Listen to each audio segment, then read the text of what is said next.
Hello everyone, welcome back to Chibi and Chill, the anime podcast, and in this week's episode, it's all about the Easter eggs and details of the Studio Ghibli films. Now, I'm a massive Studio Ghibli fan, but I've not watched all of them, but the ones that I have watched, especially this week, I've managed to find a lot of little Easter eggs or tidbits of maybe creatures or signs or little drawings in the background or stuff in the background, like from the houses or cities and stuff that actually are nods from other worlds within Ghibli or other areas of the Ghibli world or even different films from Ghibli themselves. In this episode, we're going to dive into all those details and I'll put some pictures up on the screen if you're watching this on YouTube that you can kind of see the comparisons and see where they're from and kind of deepen the knowledge and appreciation for the amount of detail that Studio Ghibli really do put into their work. But this week is all about Ghibli and the bucket list is no different this week. So this week I made a great bit of progress on the bucket list and I've tried to make such a conscious effort to try and fill out some of the blank bits you can see on the poster behind me if you're watching this on YouTube and really try and get those quick wins underway. Not all the poster is series, some of it is films. So I really want to kind of scratch off more of the poster, get more colour in there because it is nearly September. This is the third week in August that we're in, that this episode is going to go out. And I need to get more of that poster filled out. It needs to be much more done. But this week I managed to get a good chunk of movement done on the podcast. So we watched Castle in the Sky, Laputa Castle in the Sky. And that one I absolutely fell in love with. I felt that this one was much more an action-packed Ghibli film, and a lot of the time, Ghibli films I always find them being quite calm, they're a cozy film, but this one felt a lot more action-packed, a lot more kind of thriller action-y than what I expected it to be, but we all know that the Ghibli films love a hint at war and that kind of nature versus human conflict, and this one I adored this one. I don't know why I haven't watched this one sooner now that I've watched it now. But, oh my god, do check this one out. It is so good. It's kind of like Atlantis meets Zelda meets Howl's Moving Castle and all that kind of vibe all put together. A bit magical, a bit old school, kind of ancient feeling. And then there's like the ruins and things that reminded me of Zelda. It is so great. I really enjoyed this one. And then the next one was Nausicaa, the Valley of the Wind. This one was one I watched literally just before this episode recording. And again, I actually thought I'd watch this one, but I don't think I actually ever did before. If not, I've watched it twice now. But this one was a really nice one. This one, I am really conscious about the environment and being kind to the planet and doing what we can to be nice, like recycle and sponsor WWF, that kind of thing. And this one stayed true to all those nods that Studio Ghibli have in their films of having those messages about the environment. This one is all about protecting the environment and kind of working with it and trying to be in balance with it after harming the earth so much.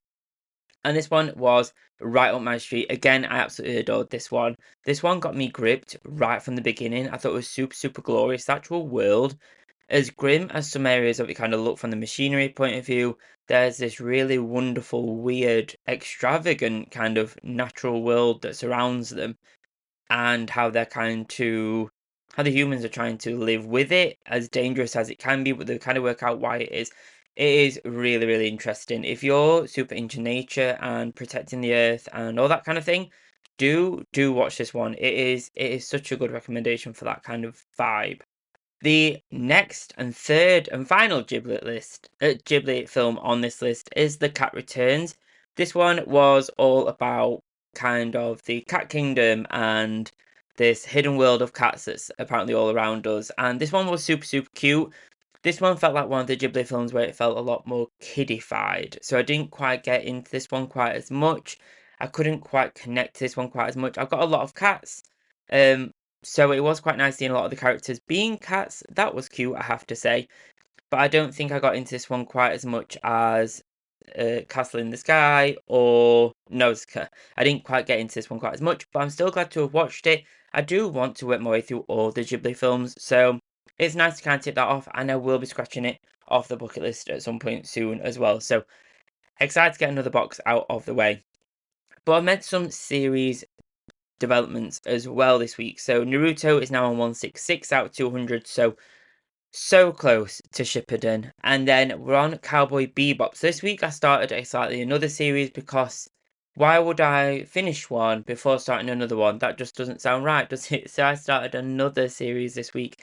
And it's Cowboy Bebop. And Cowboy Bebop is one of the ones I know about, I've heard of, I know roughly about, but never dived into it, and I never started it when it came out in the 2000s, I think it was. Maybe it's an 80s one. I'll put it up on the screen.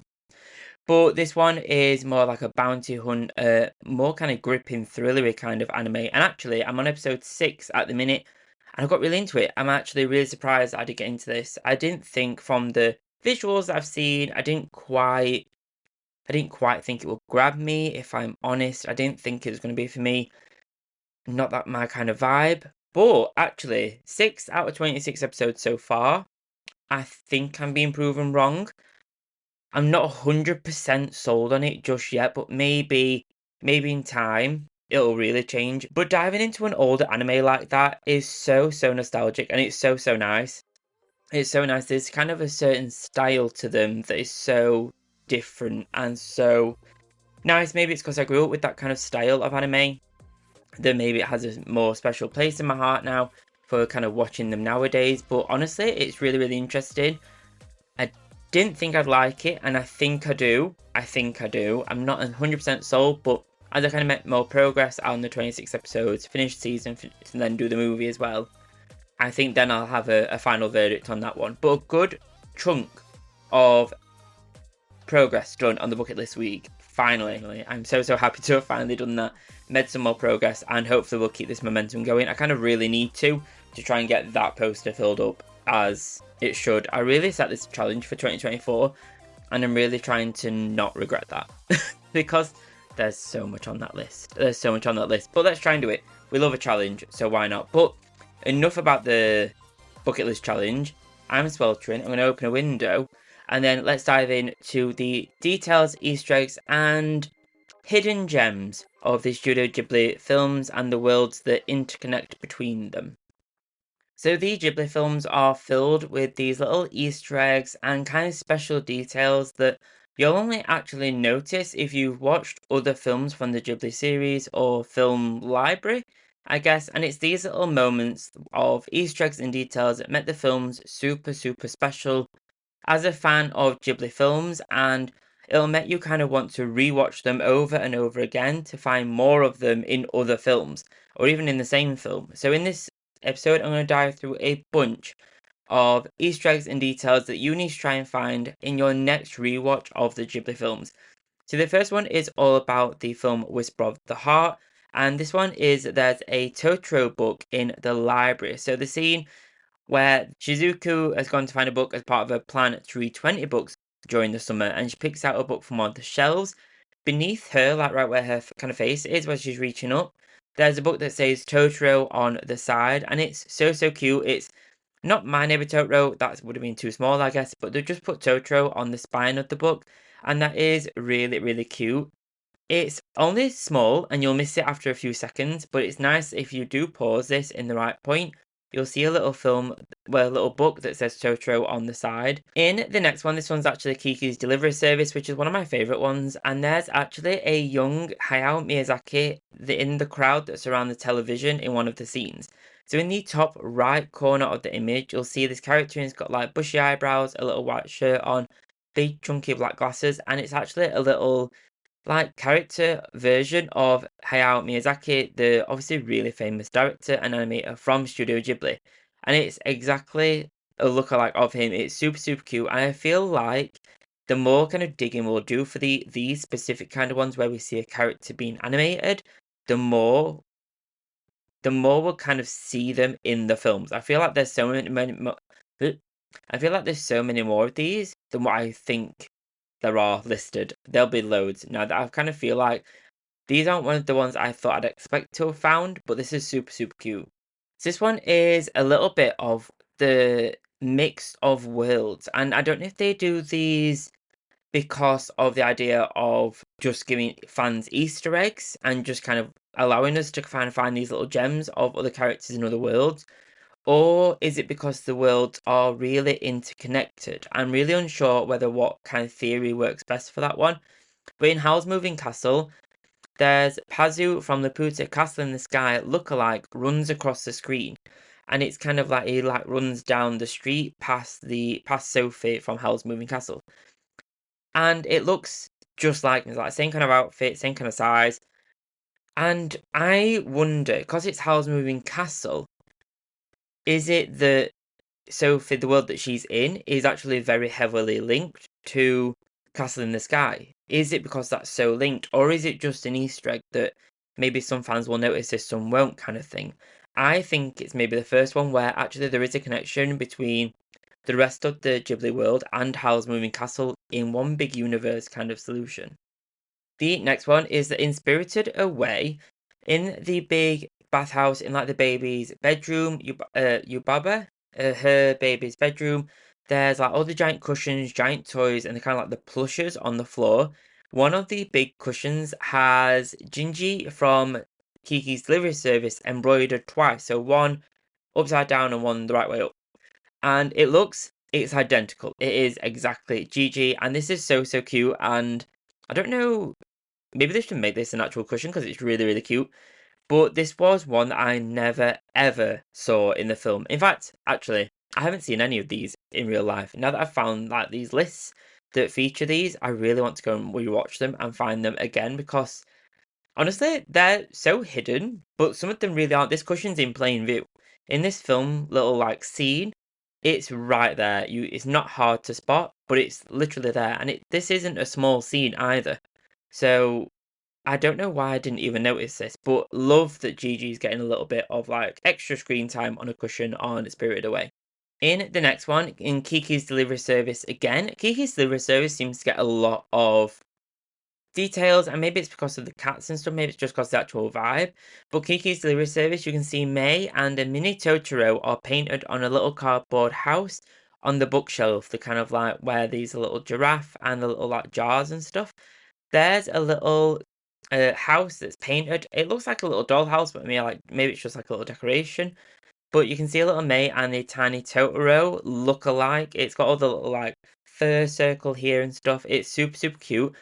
But also this one feels like a 2 for 1 because in the last one that we just spoke about, there's a little giraffe plush on the floor as well. And that bookcase in Kiki's Delivery Service has the same giraffe on the shelf above the house I've just mentioned. So it's kind of like a 2 for 1 in this one, which is really, really interesting. I kind of feel like the man that's next to the house in this shot is from something else. So I might need to do some further digging to see what that is. So Whisper of the Heart is one of those kind of really interesting and kind of more coming of age kind of stories for Ghibli.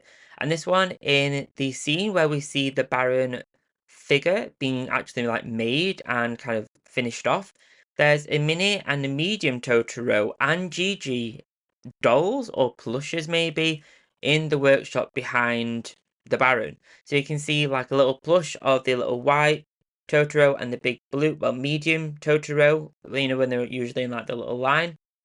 They're in the background in front of each other, and then to the left of this little doll that's kind of like sitting, you can see a little Gigi as well, which is adorable. And again, I never ever spotted these. There are so many hidden details. It's these little ones that because you're so focused on watching what the actual characters are doing in the scenes, there's so much that you can miss. But honestly, these are so special. I absolutely love it when they're kind of painted in the background like this.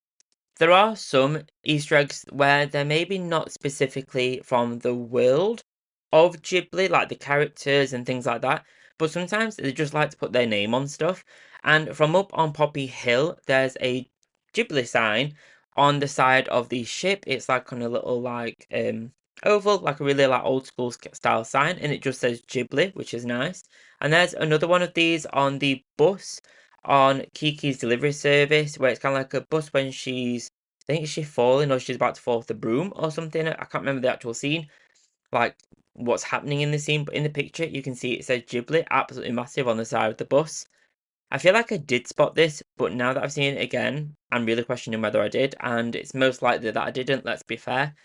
But this one is, these are more kind of just nice that they just put their name on big things in the world to kind of just nod to themselves. I think that's kind of nice. In Whisper of the Heart, Porco Rosso is engraved on a grandfather clock when I believe it's the dad that unlocks the clock, or like unscrews it or something. It's Porco Rosso is just engraved right below his hand, and a weird one. There's not a lot of Porco Rosso nods. I don't think it was quite as popular as the other Ghibli films, so it's nice to nod to a lesser known, or I don't want to say lesser loved because it's particularly not, but one that's lesser known. Finding the right greeting card can be a real pain. Finding the right birthday card, anniversary card, graduation card, or whatever the occasion may be can be super, super difficult. To find one that suits that person, suits their vibe, or even their interest, or even birthday age. Over on Thortful, you can shop thousands of unique design cards by small creators such as myself. Over on Thortful, you will find a card for every occasion, and delivery is fast and reliable with Thortful. High quality cards with amazing designs from creators like myself, and on my page, you can shop some anime themed birthday cards for any anime fan or manga fan that I'm sure they'll love. Sometimes the hints or the details aren't particularly a name or a sticker or a doll in the background. Sometimes they're just how the characters are positioned or the energy that's between them. In Spirited Away, when Chihiro, when she goes into the lift with the big radish spirit, there's a really big like homage to the Totoro kind of infamous umbrella bus stop scene where she's kind of stood and she's kind of like looking up and she kind of like squished against like stood really nervously like next to him. That's kind of referenced quite heavily in how Chihiro and the Radish giant, I don't want to say giant, I keep wanting to say Radish giant, Radish spirit are kind of stood and interacting in this kind of scene is a good little homage to the Totoro scene. Grave of the Fireflies is one of the Studio Ghibli films that I really, really want to watch some point soon. I've heard this is like a really special one, and I love the kind of really heavily styled ones. That's not right, but you know what I'm saying. They're kind of like war themed ones. And the poster for Grave of the Fireflies, if you increase the exposure and kind of like raise the brightness, there's actually a plane in the background behind the two kids. I haven't watched this one, so I don't actually know their names. Um, but you can see there's a plane, like a bomber, back in the background, and this makes a lot of sense for the type of different dots that are actually on the poster. Some of the dots are fireflies, and some of those are bombs, incendiary bombs from a B-25 bomber in the background. And that one gives me goosebumps a little bit because that is a really dark and hidden meaning in that poster, and that shows a level of detail that kind of goes in the actual normal exposure, you don't see it at all. And then when you really raise that exposure of the poster, it's there and it's kind of spooky. One of my favourite ones that really links to my Howl's Moving Castle impacting the rest of the universe or being really connected to the rest of the Ghibli universe is the door dial in Spirited Away. And this is super hidden. Okay, this is really hidden. And it's took the one image that I found online is kind of like blown up the thing. It looks a little bit like a window. So I'm really unsure whether it is a window, but it's got the exact same colours as the door dial from Howl's Moving Castle. So in the first part of Spirited Away, you can see a stained glass resembling the kind of door dial acting as a portal in Howl's Moving Castle, where it spins and it takes you to a different world. And this signifies that the house of plaster is an entrance into another dimension. That to me makes me think that the rest of Howl's Moving Castle, the portals, can actually go in between the worlds that the other Studio Ghibli characters are living in and going through their own stuff in. I think that's really, really interesting. It makes me love Howl's Moving Castle that little bit more, but I find that fascinating. I need people to comment and let me know what they think about this theory of Howl's Moving Castle being like interwoven and interconnected with the rest of the world of Studio Ghibli. We've seen Pazu running through the streets where Sophie was. We've seen the door dial on here now in Spirited Away. How many others are there? If you spotted any of these from Howl's Moving Castle in all the other worlds of Studio Ghibli, the other films, please let me know because I am so into this theory and it's grabbing me. I am fascinated by this. There are some other really, really small, minute details in the Studio Ghibli films, and these, I'll just run through these really quickly. But in My Neighbor Totoro, the boy, he's got two little like bumps where his vaccinations were, and that is super, super cute. They're not on the other arm, so they are vaccinations. That's where it's on the side that you get a vaccination in. And it is super, super cute. They're on his upper left arm, and it is absolutely super, super cute. The next one is that actually the cat, the cat bus from My Neighbor Totoro, when it kind of like flies over and spreads all of its like many, many legs, you can see his little like boy parts, and it kind of confirms that it's a boy. The cat bus is a boy, and that is a detail I didn't think I'd find. But now we know. It's cute, but now we know. The last one that I'll go through really quickly is in Jiro's glasses in The Wind Rises. When these glasses kind of get moved and taken off, the glasses actually distort what's being seen through them. So I have glasses now, so if I move them, you'll kind of see how it kind of changes. Like my face might look like it's coming out and things like that. It kind of they draw the distortion in the glasses, and that is a detail that's just so special. And it's the small little bits, and this is the little tiny rant here, little side part. It's these little details, especially in Studio Ghibli or in anime in general. It's these details that make anime different to a cartoon. You know, a cartoon is just this nice kind of and a bit of animation. And anime takes the time to put in these tiny, tiny details of vaccinations, whether the cat bus is a boy and his little parts, or the distortion in the glasses, these hints to other worlds by the animators. It's these special moments that make being an anime fan more special. It's those moments that make us really, truly appreciate what these animators and creators are making and these worlds that they're crafting for us. It makes it so, so special. And honestly, it's these bits that make me really proud to be an anime fan because they're so, so intricate. And they didn't have to go to these lengths, but they did. And I think that's what makes it anime different. But this episode has been filled with a bunch of Easter eggs on my anime. No, on my Instagram. I think I'm going to put some pictures of this Studio Ghibli book because there are plenty in here that I really want to kind of go through, but I need to. It's going to be weird if I kind of sit and literally read the book like this to you guys. That's a little bit bizarre, but there are a bunch of tidbits and bits about the posters and stuff that I think would be really, really interesting. And I kind of want to bring this over into. I might do a post on Instagram, TikTok, maybe on YouTube as well. So do check those out. But I think I'll share some pictures of some of these. I'll carry on the kind of Studio Ghibli theme for my next couple of posts, I think, because I really want to show you guys some of these in more detail because it shows you some of the posters, the differences, why they're different, and it takes us through some of the like hidden bits of the films. This one's Nautica Valley of the Wind because that's the most recent one I've just watched, and I just think that's really, really interesting. There's loads in here, and I think I'll put some posters, some pictures up on my Instagram of some of these. There's a lot of these that I haven't watched just yet, but I really want to. So I think I'll join me over on Instagram and TikTok, and I'll take some pictures or videos of the pages of this book. It's Studio Ghibli, The Complete Works. This was a gift from my boyfriend got it me, and it is adorable. It's such a cute book.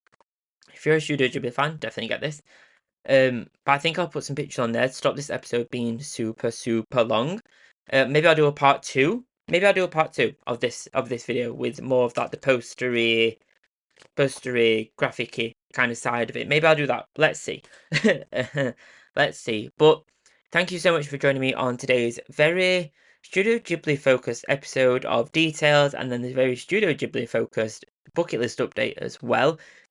I hope you've enjoyed kind of learning some of the little tidbits and details of the Studio Ghibli world and how much effort they actually put into the worlds they make, and they're iconic for a reason. And doing videos like this where I get to kind of dive into some of my favourite films or some of my favourite creators like Studio Ghibli, it makes the world a little bit more special, and I like knowing that other people see these as well and kind of appreciate the Studio Ghibli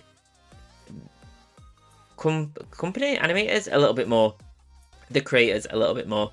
Be sure to like and subscribe if you're over on YouTube. Follow the podcast, subscribe to the podcast if you're on audio only as well. They really do support the show in ways you cannot imagine, and I'm so thankful for everyone that does check out this podcast. It's still a super small channel, so every single subscribe, every single like, every comment is really appreciated. I cannot thank you guys enough. Please do find me over on social media, Instagram, TikTok, all that good stuff. I'm all over on there, and there's a lot more anime content to find on there as well that isn't on here. So do go find me on there. All the links are in the show notes and in the descriptions. Over in there, you'll find all the free trial links for Crunchyroll, my birthday card designs, all that good stuff as well. There's plenty to explore down in the show notes, in the descriptions as well. Thank you so much. If you've got a new kind of recommendation for me to watch next on Studio Ghibli Point of View, please let me know which one I should watch next. Thank you so much, and enjoy your whatever anime you're watching right now. Happy anime watching, and I'll see you next Friday for the next episode. Thank you so much, guys. Bye bye.